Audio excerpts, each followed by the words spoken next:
Okay, I think we should be live right now. As always, I'm like a grandma.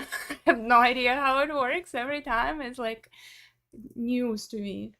So I hope I'm live. Let me double check with my Scrum Master team if I'm actually live. Live.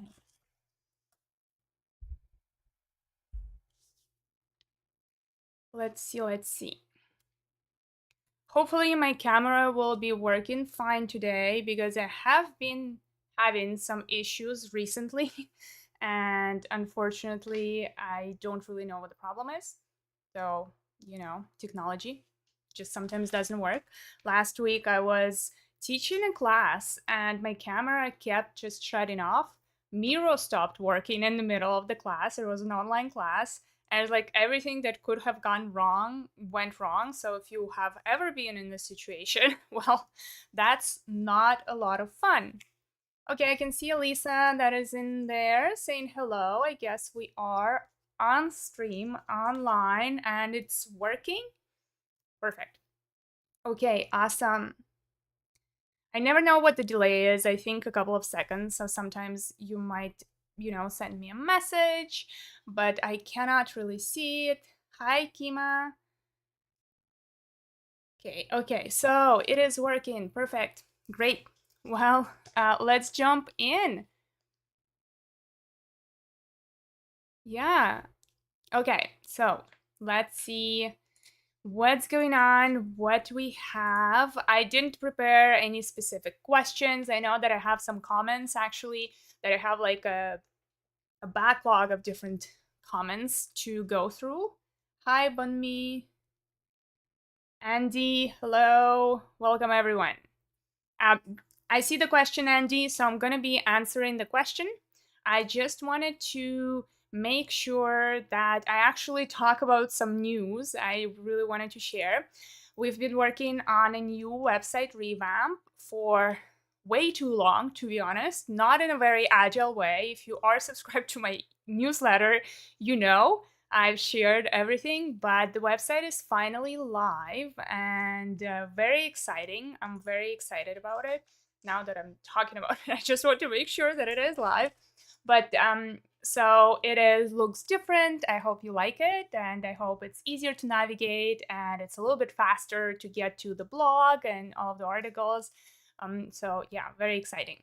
Looks really good. I like it, and it's very exciting.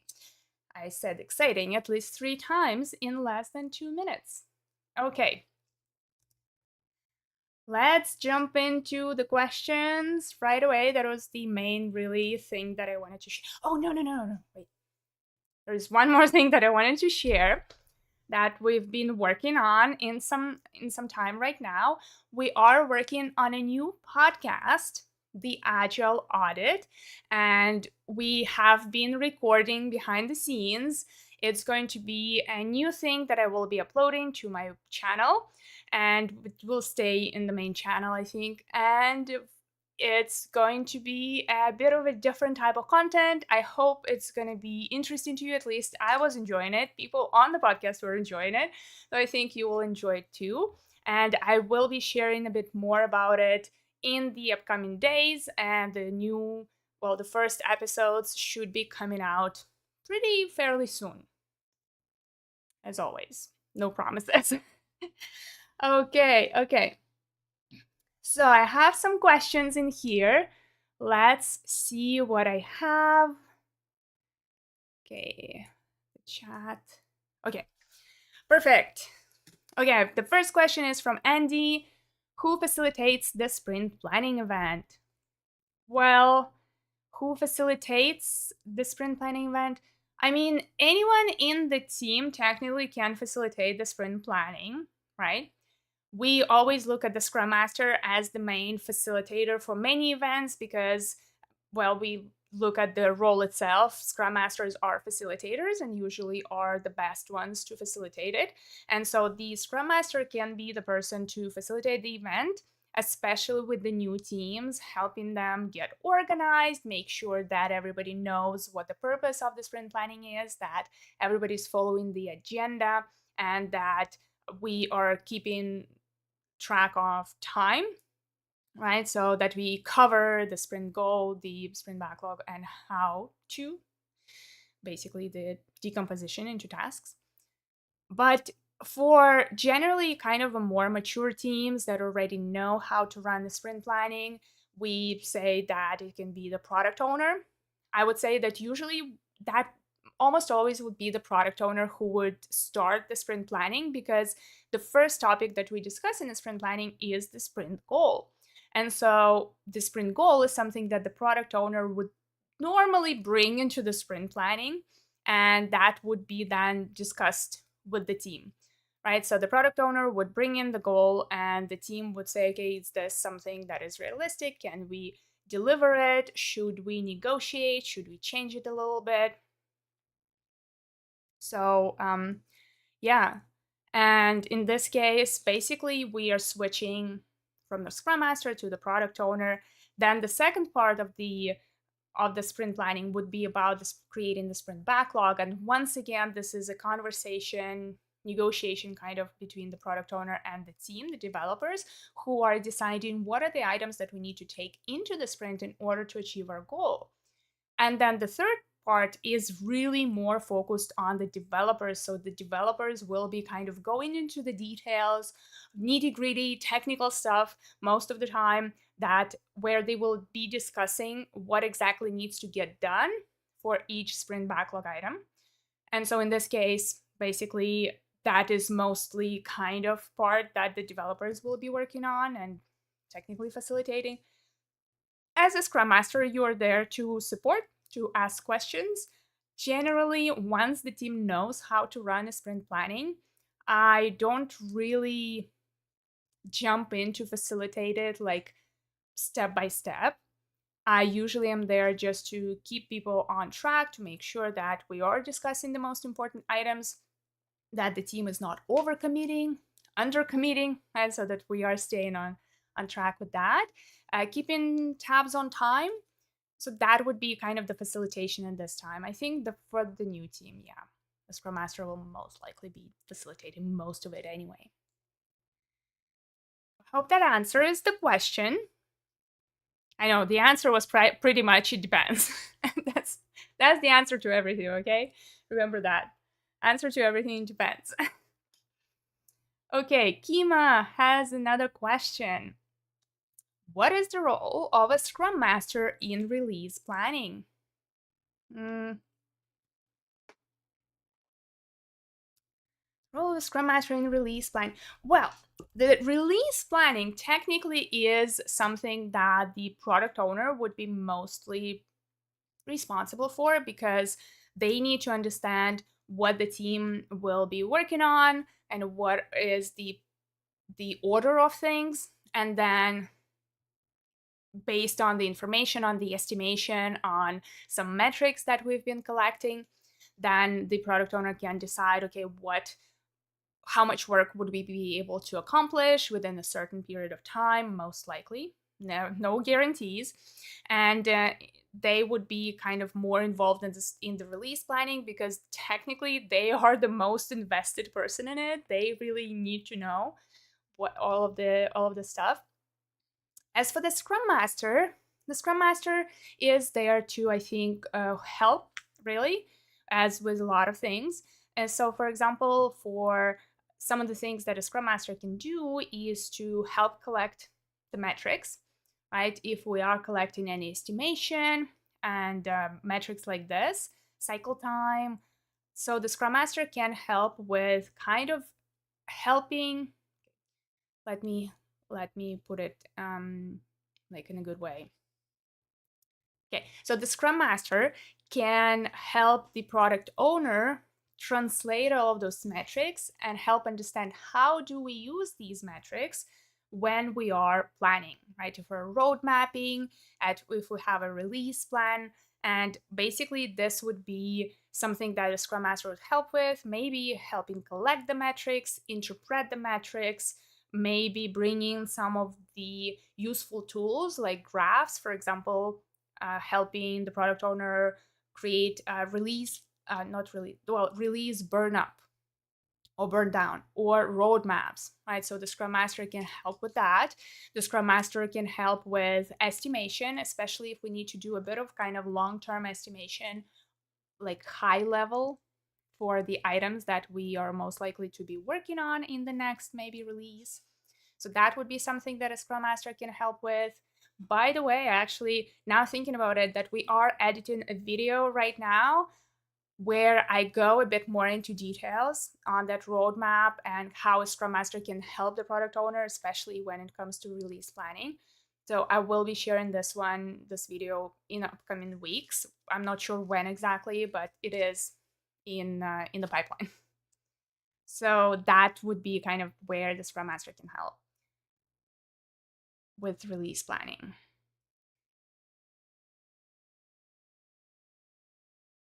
Okay, great, Kima. I'm glad that it was helpful. I will come back to your next question. So Bunmi has another one. I have had this debate with someone. I know the Scrum Guide doesn't provide for a proxy. However, if the product owner is absent, isn't it up to the Scrum team to fill up the gap until PO is back?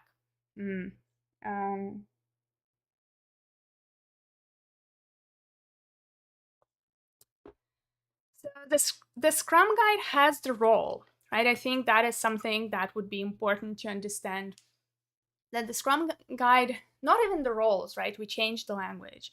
It's more of accountabilities. So accountabilities are not necessarily, doesn't mean that it is a person, right? Or it's a job position or job title. It's more the accountabilities and who takes care of those accountabilities, who is responsible. So in terms of the product owner, if we have a product owner who maybe is going on a long-term vacation, they're not there. So in this case, we would need someone who, in the meantime, would need to take charge, I'd say, and help make decisions. It's generally good to have one person interim, right? If you don't have a product owner for an extended period of time, then you would want to have someone who is kind of like assigned to this accountability, who takes on this accountability. And so you would want to delegate it to someone in the team. As in, I think kind of saying you can't just not have a product owner and not have anyone who is like officially delegated to the role, I'd say. But what I think is important is that if you have a product owner and maybe they're just absent for a certain period of time, but they're coming back later, they are still accountable and responsible for the end result. So in this case, if the product owner is going somewhere, leaving, right, and they decide to delegate their work to someone, they need to make sure that the person they delegating this work to is actually the right person, right? They need to train them, they need to work with them to make sure that they are actually able to fulfill that role while the product owner is away. And if you maybe are in a situation where you just don't have a product owner at all, in this case, you are trying to find the best person to actually play the role of the product owner in the meantime. Right? Sometimes we just kind of take a random developer and say, okay, now you're a product owner. But the question sometimes is, okay, is this the right person to make the decisions right now? Do they have the necessary skills and knowledge? Do they have an ability to kind of understand the business side of things? Do they are they good at stakeholder management? All of those things, right? And so in this case, you definitely want to make sure that whoever takes on this interim role is the right person who would be able to fulfill it. But yeah, I mean, I'm not sure exactly what the debate was that you had, but I guess it's not really about, like, I think the phrase that you wrote, right? You say, I know the Scrum Guide doesn't provide for a proxy, right? And I think basically the Scrum Guide doesn't tell you how to organize it, right? What it tells you, you need to have a product owner. Someone needs to take on the accountability of the product owner, right? Whether you call it proxy, delegatee, or whatever that is, right? It has to be fulfilled by someone. And that's the beauty of the Scrum Guide. It just gives you one rule and then lets you figure out how you're going to fulfill it. Yeah. Okay, Banmi, okay, you're giving more information there. She said it's okay for Scrum Master to be PO at the same time. Well, if the Scrum Master is the right person to be the PO, sure. But if the Scrum Master is not the right person, right, it might not be. So I think it needs to be like clear and defined who is taking on the accountability. And it might not have be the Scrum Master. Scrum Master, product owner, developers, all three accountabilities require different skills and knowledge. So make sure that you're choosing the right person.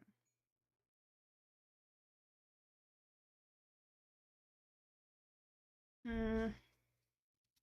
Okay, Kima has a second question. Thank you. And second question. How does the Scrum Master help the product owner to make his job easy and remove impediments? Well, that's a very broad question. There's a lot, I think, that can be included in here. The Scrum Master just works with the product owner, the same that the Scrum Master works with the developers, just trying to understand where they can be the most helpful. If, for example, it may be with one of the product owners I worked with, we had, he was very new, so he didn't know exactly what the role was. He was coming from a very different environment, from a very different company, and never really worked with Agile and Scrum. So he was taking on the role of the product owner. And there I was really helping him to understand the role, to do some training, and help get organized, understand what are some of the things that he needs to do, right, in order to be successful. What is the goal of his role, what really in this time? And if, for example, in this situation, I know that this product owner was very new into product backlog management, right? And so I jumped in to help get organized. So we sat down, we kind of brainstormed, understood what are some of the things that we need to build. And I helped organize it all in a very easy view, something that we were able to then use as our product backlog management rules, I guess. That's the way to put it. So that was another way how I helped the product owner. I worked with one of the product owners where we were focusing on metrics, right? For example, kind of coming back to the previous question about the release planning. And I was working in helping kind of get the sense of the information that we had on estimation, on progress, and then we worked together on finding ways of using that information in our road mapping, like planning the release and all of these things. So that was another way how I worked with the product owner. And then other things would be kind of related to coaching, as in coaching the product owner to be a good product owner. What do they need? They need to know how to manage stakeholders. They need to know how do I say no to stakeholders, how to prioritize, right? If the product owner is having trouble maybe prioritizing the product backlog, well, you can bring in some tools to help with that prioritization. You can be there to facilitate some maybe discussions between the product owner and stakeholders. That can be a way how you can help, right? So that those would be some of the things that where you can jump in. I think the most important part is not to take over some of the like some of the admin operational type of tasks from the product owner under the premise, oh, I'm just helping. What I mean by that is a lot of product owners say, oh, I don't have time for the product backlog, you write the user stories. Well, I can definitely help you. I can take on some of that load from you, but it's still your accountability as the product owner, right? And I think a lot of the times it kind of is like, well, now the Scrum Master is taking care of the product backlog. No, no, no, no. I can help.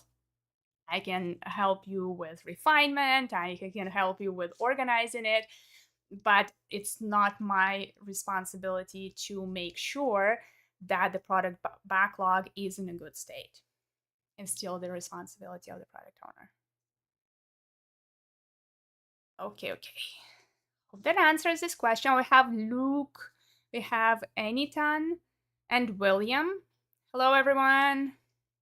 Thank you for joining. Okay, have some more questions. As a Scrum Master, okay, from Luke. As a Scrum Master, what are the main things to look out for when joining a new company or team? Of course, Kima. Okay, so Scrum Master, what are the main things to look out for when joining a new company or team? What to look out for? What to look out for? Politics. That's my personal lookout, like the red flag. I think the hard part of when you're joining a new team is that it's very easy to jump to conclusions, which I definitely did a lot. Hi, Benjamin. And definitely first to spend enough time to actually try to understand what is going on in the company and in the team. Basically, what you're looking out for is discrepancies and inconsistencies, because you will go and talk to many different people. That, first of all, that is number one thing that you want to do, is like talk to as many people as you need to really understand the lay of the land. And you will most likely are going to notice that some information is kind of contradictory, right? Someone will tell you, oh, this team is responsible for X. Someone else will tell you, no, no, no, I'm responsible for X, not this team. And so you need to pay attention to those things, because it means that there is miscommunication that will need to be get fixed pretty soon, that there are opportunities for improvement, that there are not enough transparency and clarity on some of the important processes.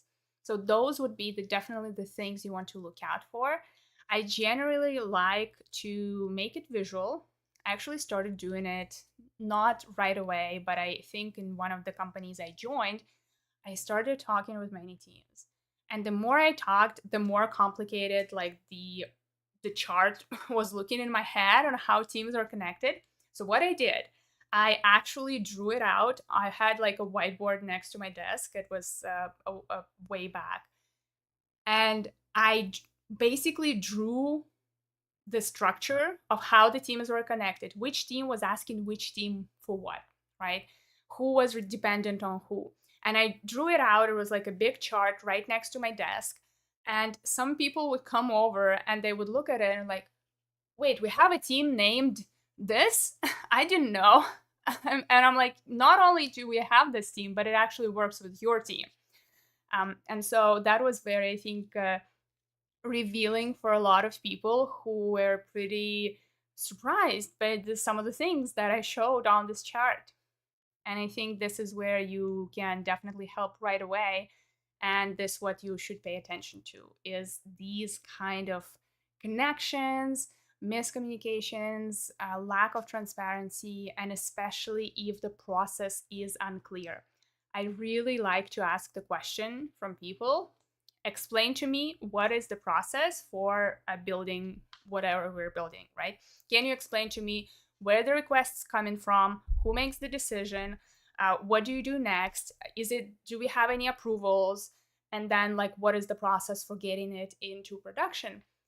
And often you will find that different people will tell you a different story. Some people, and that usually is definitely a flag for you to look in for, some people will tell you, I have no idea. Some people will say, well, we kind of have a process, but I'm actually not sure how it works. And this is where you can see, that is basically the low hanging fruit. You can immediately make some quick changes, not even changes, you can just pretty much bring transparency, and that will solve some big challenges for a lot of people. That is kind of what I would say. have Tamil, who is also joining. Anitan, let me look into your question. How do you know if the Scrum Master is the right person? Ooh, a hard one. Mm, mm, mm, mm. Well, think about the skills and knowledge that a Scrum Master needs. And think on whether this is the person who is the right person in terms of the skills and knowledge first, especially the soft skills. Knowledge, obviously, knowledge is something that the Scrum Master needs to have around Scrum, the Scrum framework. So the Scrum Master is the expert on the Scrum framework, and they need to know it. And not only, oh, I kind of know it, but not really, but someone who is really deep diving, trying to understand, who is learning. And then that actually goes into more of the traits. Is this person someone who is willing to learn, willing to continuously improve, to find new ways of doing things?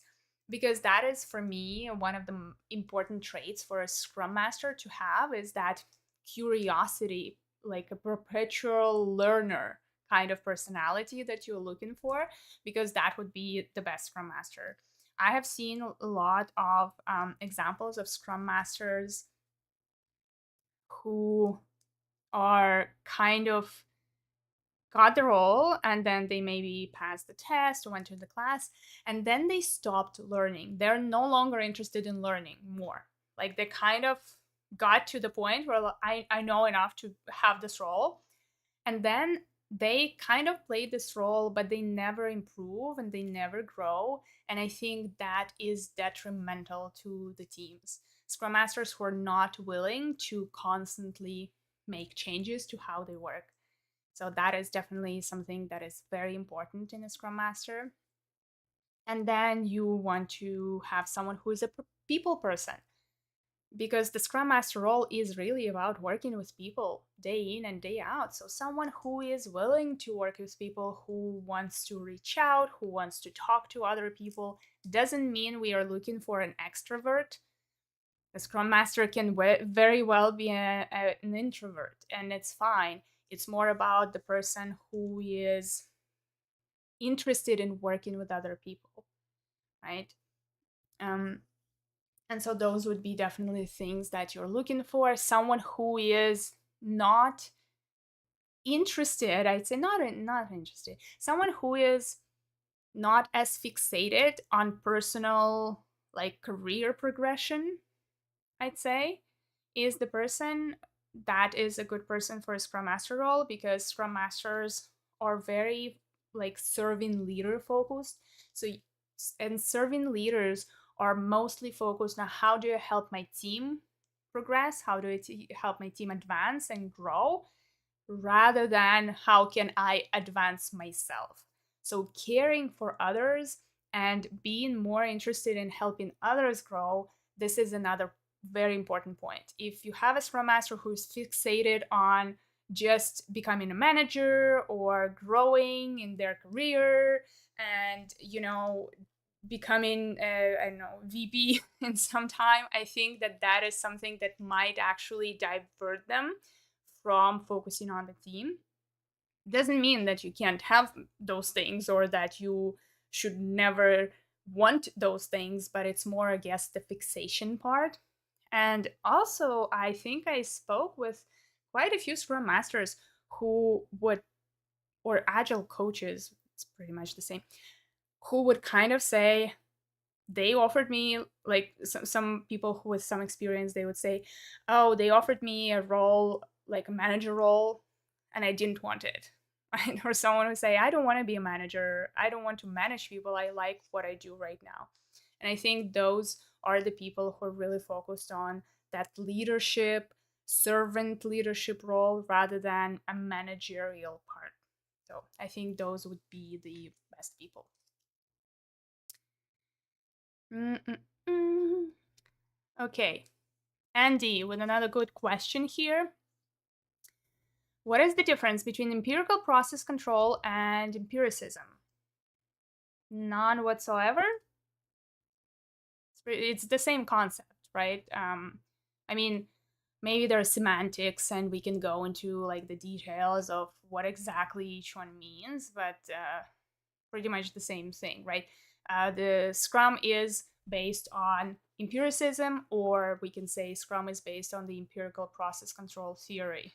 Basically, what it means is we're making our decisions based on the data that we have, and we know that the plans and processes are imperfect, and we're willing to review them on a regular basis and adapt. So that is what both of them really mean.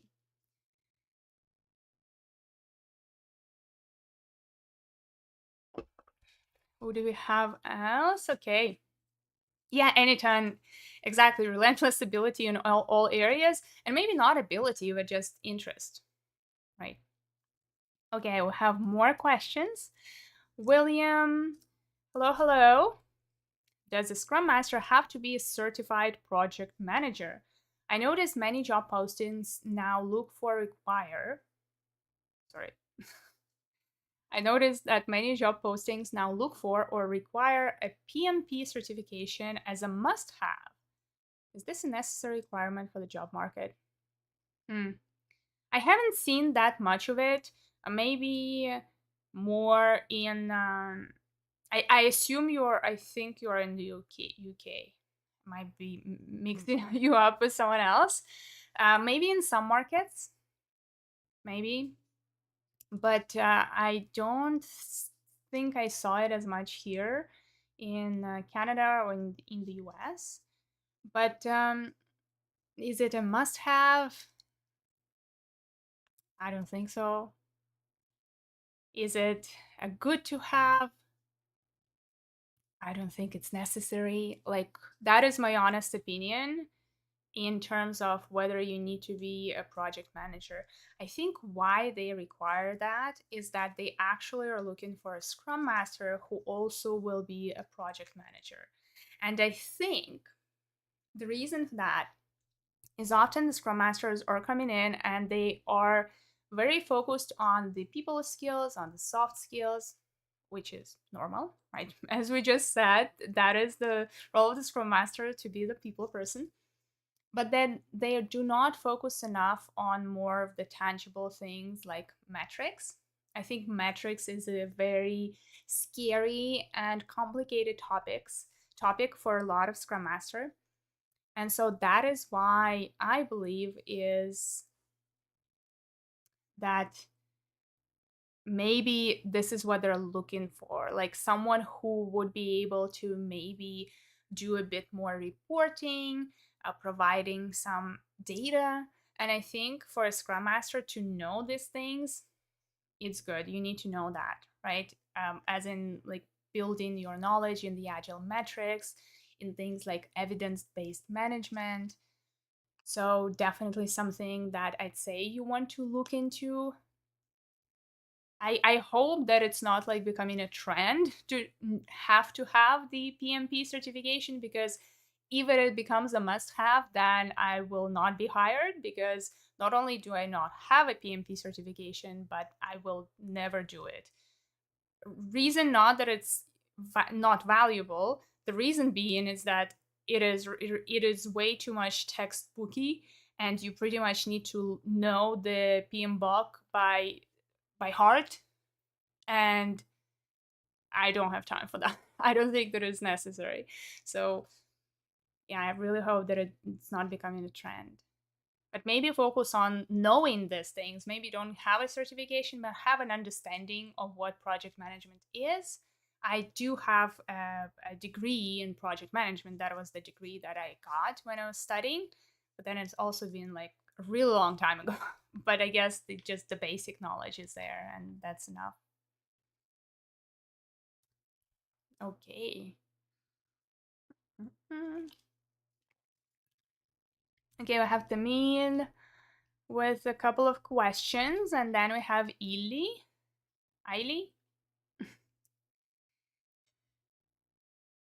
So let's go into the next one. Tamil has. I'm doing good. Thank you for for saying that. I hope you're doing good too. My question is number one, how I, as a Scrum Master, can differentiate him from other Scrum Masters to get selected in the organization. I'm confused. Who is him?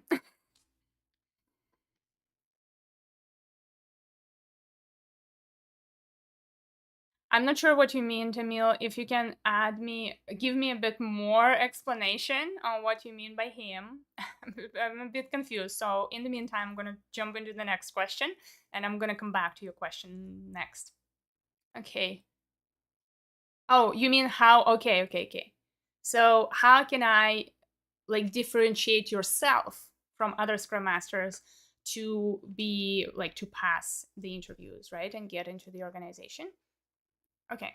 I think that is the question. I'm going to be answering this one. How can you differentiate yourself to be the best candidate? Um, it depends on what the organization is looking for in a way. What do they want? Like, for example, as William was saying, oh, some jobs require PMP certification. So one, if you have a good understanding of project management, then you will be a good candidate for this particular company. I think other things that come out of like the interviews that I was passing in back in the day, I'd say, well, not only back in the day, even when I kind of talk with the organizations as well. What I think is important is someone who is confident in what they do, someone who has a very good understanding, enough knowledge in the area in the Scrum, but also something like areas outside of Scrum. I think generally this is definitely something that people are looking for, is not someone who is only fixated on Scrum, and the Scrum Master should not only be fixated on Scrum anyway, but someone who knows a bit Agile practices, as I said, Agile metrics, someone who is a bit kind of further out to than just the traditional Scrum Master role, as we can say. And I think that is definitely something that can help you. Confidence is key. I think once I started to going into the interviews with a more of kind of relaxed vibe, where I would come in and say, hey, here's what I have, here's my experience. I can help you like with a lot of confidence because I was sure that I can do that. Then it became easier for me to actually pass those interviews. So I think definitely that can help you whether you are becoming a Scrum Master or any other job, right? That confidence is key. And how do you get this confidence? Well, it through experience, obviously, through having good knowledge, like when you know what you're talking about and you're not second guessing yourself, then it is going to be much easier for you to show that confidence. And also just preparing in advance, sometimes just having good answers to regular questions already prepared so that you can easily jump into it and just talk about it without like having to second guess yourself and like, okay, am I saying the good things? But also someone who is confident but humble. So that is a bit of a controversy or a contradiction, right? But someone who doesn't kind of take on this stance of, well, the managerial stance, or I'm making the decisions, or I'm so good, like look at me, I'm amazing. Not someone like that. Like you are not a salesperson, so if you are appearing too salesy, that can be a bit less seen, like what less well seen, I'd say. I remember we had an interview with someone who was extremely confident coming in, and like we could like you could see it was like emanating confidence. But as he was talking about his experiences, it just felt like this would be a difficult person because they wanted to be in control of everything. every meeting was their meeting, they were facilitating or they were like the leader, and that felt a bit off for us, and we actually didn't even have him pass the first interview. So that's an example. Yeah, so I hope that helps, gives you some ideas. Okay, question from Ili. Eili. I'm sorry.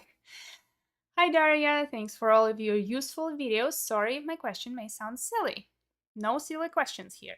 We love all of the questions. As a Scrum Master, do you need to have a lot of meetings every day?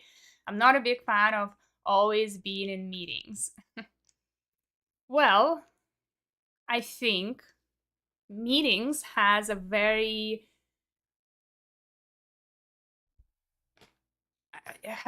negative connotation. Why is that? Well, because a lot of meetings we are invited to in an organization are pretty much a waste of our time.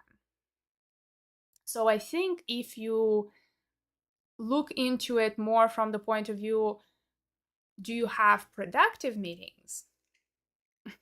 Then you're doing good, right? Then it's fine. You will not be as negative towards the meetings in general. But I wouldn't say that the Scrum Master needs to be in meetings all day. I don't know if you've seen my video, A Week in the Life of a Scrum Master, where I talked about it a bit, kind of showing what were some of the meetings that I attended and everything.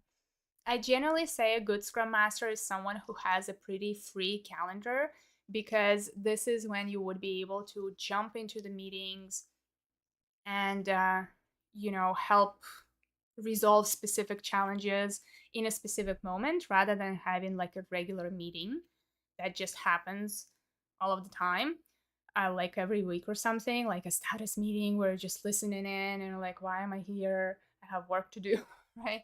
So I don't think that a Scrum Master is a very meeting oriented role. Um, and in the end, it also depends on you, right? People often just go to meetings without even double guessing it.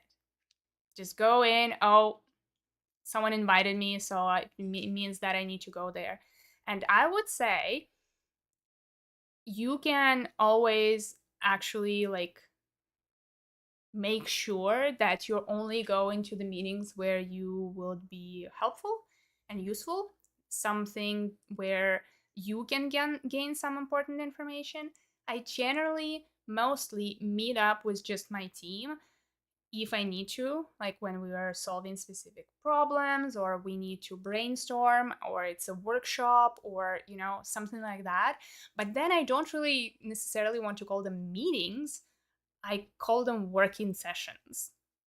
And that is, yes, I think you generally will have a lot of those working sessions where you're going through doing some work, but with your team, right? So you have some kind of outcome afterwards. It's just that it's a very people oriented role. So you will definitely need to meet with other people. So if you're not a huge fan of that, that might be a problem because Scrum Master is a very people oriented role. And most of the time you do need to like jump on a quick call or talk to someone.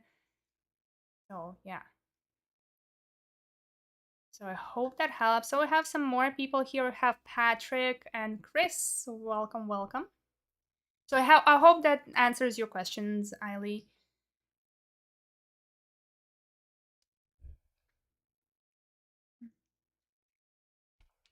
Okay. Sure, you're welcome. Next question from Patrick. It is, can someone with absolutely no IT or project management knowledge or experience be a Scrum Master? I think it will be hard. It's not that the experience necessarily. I think that it can be a bit hard if you are just starting out from like completely from scratch. And this is something that I talked about earlier as well, is that I don't think that a Scrum Master is an entry level position. As in, I'd say you do need to have some kind of experience in an organization to be able to be a Scrum Master. For the reason that it is important for you to know how to navigate organizations, how to communicate with people in the organization, how to know how to like who to reach out to, have a basic understanding of those organizational processes and how they work. So if we're talking about like a zero understanding of either of those things, then I think it will be hard because you will need to learn a lot.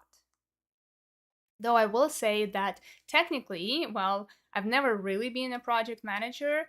I guess my very first Scrum Master role was like Scrum Master / project manager, not really a Scrum Master role. So I learned a bit of that project management on that role. But I think, and something that I talked about in some of my videos, it is important to maybe get started with another position if you're very completely new to Scrum and this whole world. Maybe you can take on more of a role that is a bit of an easier entry position into the world in an IT organization or close to project management role, um, or just basically working with teams that work on products. Um, or projects, however you want to call it, but working with teams or being part of a team so that you can learn how it works really.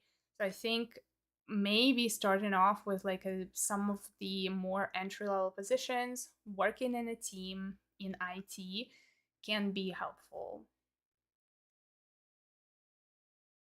So yeah, but you will definitely learn a lot on the job as well. I mean, my first position was not really a Scrum Master or project manager, right? I was a content manager. So I was just working on a specific piece of, like, I was a developer technically in the team. And that helped me then understand, okay, what are the inner workings of an organization, of a team? And then that definitely contributed to my success in the Scrum Master role. So, yeah, these are all of what I think. Okay, Chris asks, I have a hard time with capacity. Do I really have to continue using Excel to track how many developer hours are left after Agile ceremonies, out of offices, and training / personal development? No, no, you don't have to. Who makes you do that? Why do you use Excel to track hours? That seems like a waste of everyone's time, to be honest. I mean, how many hours are left for people to track to after Agile, like Scrum meetings, Scrum events? We know already maximum of all of the Scrum events, they take about 12%, 12.5% of everyone's time. That's like the maximum. But if you're doing it less, if you're kind of very efficient in those meetings, then it's even less than 12%. You can do simple math that way. And yeah, it is so mundane. No, I think that's it's like, it's like filling in the timesheets. When I was working in a financial institution, we needed to fill in the timesheets every week. That was my favorite thing to do on Fridays. But no, seriously, I think that it's kind of a waste of time and it's not necessary, because if you need to go in such detail, then you are moving away from agility, because you are trying to make it precise and accurate. Like, you're trying to gain control over every hour of developers' time, right? And you want to make sure that maybe it's filled in and it's utilized at 100%. And so when we are going into those things, well, we're taking away the focus from just regular inspection and adaptation. Yeah, it's waterfall approach in a way, right?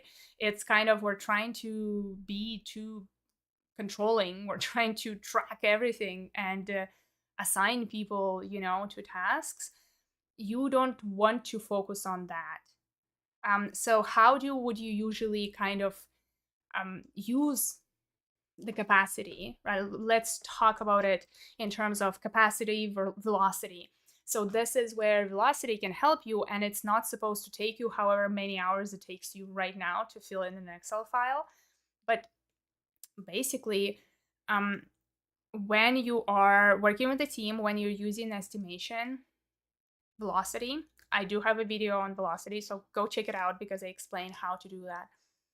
But when you are using velocity, then say on a regular basis, you will be able to collect like an average velocity of your team. So say your team this sprint they completed 15 story points, next sprint they completed 25, then they completed 20, right? So it will always jump. It's not going to be consistent like to the T. But you can look at the average across multiple sprints, and let's say your say you have a team that's average velocity is 20 points. So now when you are planning for your next sprint, you're just using that, right? You're using the estimation that the team did and your average velocity. And you say, well, we're going to take in about 20 points of work because this is the average that we can complete. Like looking through several of our sprints, that's what we can complete on average. And in terms of capacity, right? Well, say you have this sprint, someone is going on vacation. Well, you look at it, well, 20%, well, 20 points is our average, but because someone is not here this sprint, so we will take a bit less. That's it. Took you 5 minutes of discussion and you have made a decision, because even whatever you do, however you estimate, you will not be able to guarantee how many points exactly will be created or delivered this sprint. That's why we're using empiricism, right? Inspect and adapt. No plan is perfect. We will change our plan. And so I'm looking at your next question, like what can you do to illustrate capacity to a team or management? So try to use that velocity metric with it. Don't use it to show to management though. Like don't do that. But you can use it to to create release plans. For example, if you're working with your product owner, and one of the times I was working with a product owner, right, and we were planning for the roadmap for a quarter. And so we were looking at this, and and she was like, "Oh well, our average velocity was, I don't know, 100 story points, right? So in the next quarter, we'll have 6 sprints. So it's about 600 story points. But I looked into it, and that was kind of the previous quarter that we use for our metrics. We had a lot of people who are on vacation. So how do we account for that? Like, do I need to calculate the points per person or something like that?" And I said, okay, well, in this quarter, do we expect people to go on vacation? She was like, yes. I'm like, well, there you go. So it's going to be pretty much the same. What is going to be the percentage? Well, 5% of plus minus. It's not going to impact your estimation. It's not going to impact your forecast. So you will be able to, see how you progress and then adjust when you have the information. So just don't kind of go too much into those details. Yeah, so check my video on velocity, which is, I think, called Velocity is a Made Up Number. I don't know, Lisa, if you're still on in the live chat, if you can find this video and send the link into the chat. And then another video is where I talk about Jira reports. I know it's kind of more Jira oriented, but I talk about different reports, and I talk a bit about release planning, like release burn-ups. So this can be useful as well. Okay. Of course, Chris, I'm happy that it was helpful. Okay. Hi, Vlad. Haven't seen you before. So, hello, hello, welcome. So, you are saying next month I'm going to start my new job as a full time Scrum Master. Congratulations! In a software development after having worked as a part time Scrum Master in a different industry. Any beginner tips? Listen, observe, learn. Don't be afraid to ask questions, especially if they seem stupid. Because you worked in a different industry, so you will not be as familiar with this industry. So I usually come into the team and I say to the team, hey guys, I'm not a developer. I don't have that development experience. I'm going to be asking you questions that might seem stupid. I literally say this to the teams when I start working with them. And I'm like, I'm going to be asking those questions because they help me understand. And this way I will be able to help you better. Right? So bear with me while I'm figuring out your work and your product. So I think just being straightforward with this and saying, whenever you need help, kind of reaching out to the developers, say, hey, I'm not sure I understood this part. Can you like give me 10 minutes to explain what the process is or what exactly does this do? Just, reach out to other people and ask them because people love to share what they do, really. Generally, they will be happy to explain. So definitely go ahead and do that. Okay, we have more questions coming in, and we are at 12. Well, here at least where I am, it's like 12:30 p.m. So I will answer a couple of more questions, but I do need to wrap up. Of course, Vlad, and I'll try to answer real quick the last couple of questions.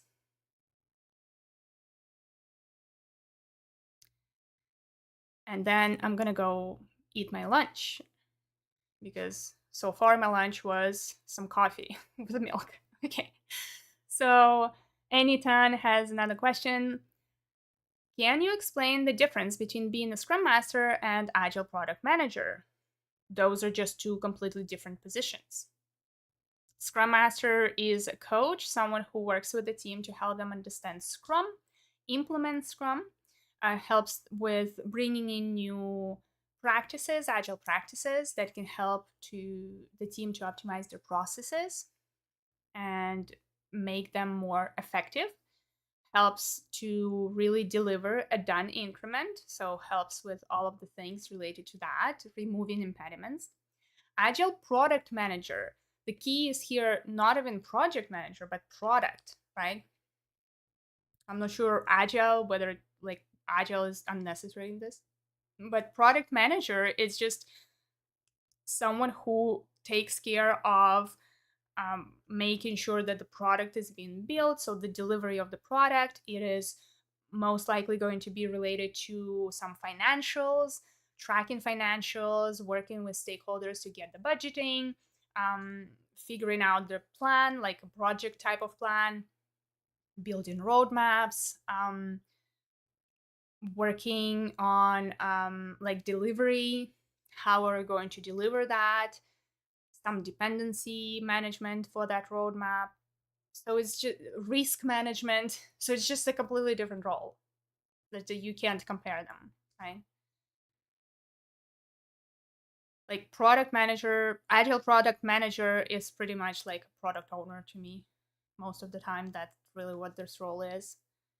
And then we have one more. I'm going to take one more question, the one that is already there. So if you have more questions, you can keep them, like you can write them here, but I might not be answering it today, maybe next time.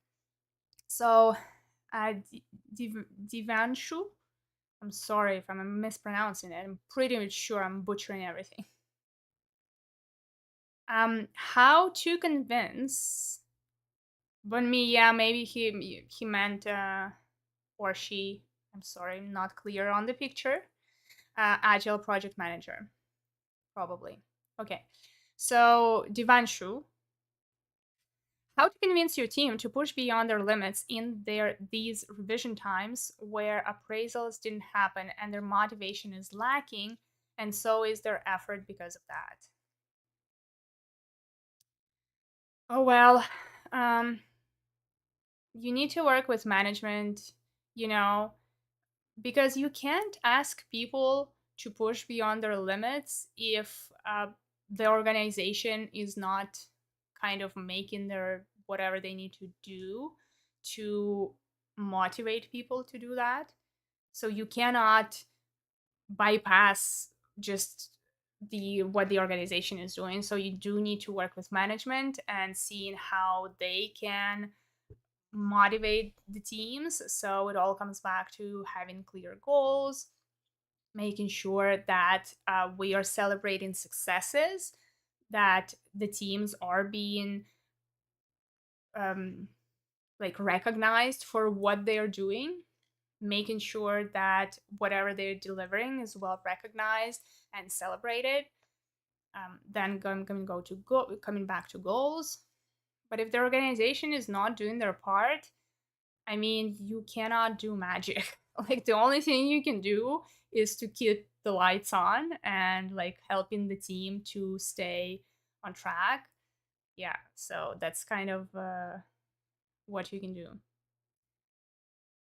I think. Yeah. Some organizations are, most organizations, let me change that. Most organizations are very good at demotivating very motivated employees. It's crazy. And, sometimes not much that you can do. And the only thing you can do is just to help people feel a bit better and kind of stay on track and just feel like they are doing something important. Yeah. Oh, hi, Ibrahim. You're kind of joining a bit late. I see that you have a couple of questions, or it's one question. Last one. Okay. I always say last one. Last one that I'm going to look into. Okay. Let me read. I'm facing an issue on the Scrum team workflow. Some bottleneck occurs when the development team push to UAT test. The business taking a lot of time to make end-to-end tests, and this jeopardizes KPI. Do you recommend separate ticket for dev and testing to showcase the real performance of the team, or keep them gather? Well, I think if you separate the ticket, what you're going to do is you're going to hide the problem. So I would say you need to actually work on removing that impediment, because that UAT stuff is an impediment. What can you do to help the team to get this done within the sprint? If the business taking a lot of time, well, you need to raise this because you have sprint review every single week, every single sprint. So talk about that. Say, well, development is done, but we're unable to actually complete it because we have dependency. So what are we going to do? And you're asking that to your stakeholders. What are you going to do to help us solve this impediment? Because we cannot advance. So we need to find a way to do that. So work with your stakeholders. You need to resolve this impediment. If you separate, you're just going to hide the problem. That's it. Okay. Yeah, so this is for next time. Thanks for coming in with the questions. Thank you so much for the questions. As always, a lot of fun. I'm jumping in on these ones, and I'll be sharing the stream, of course, in the recording. I think I'm just upload the stream as is, but we will be also sharing the short snippets from the stream over the weeks, and the snippets that I kind of select from some of the questions. And I hope it is helpful. Thank you for joining. Thank you for tuning in and asking the questions. And I'll see you, I think, in the next stream, wherever this next stream is going to be. And I hope you will join then. So, yeah, thanks.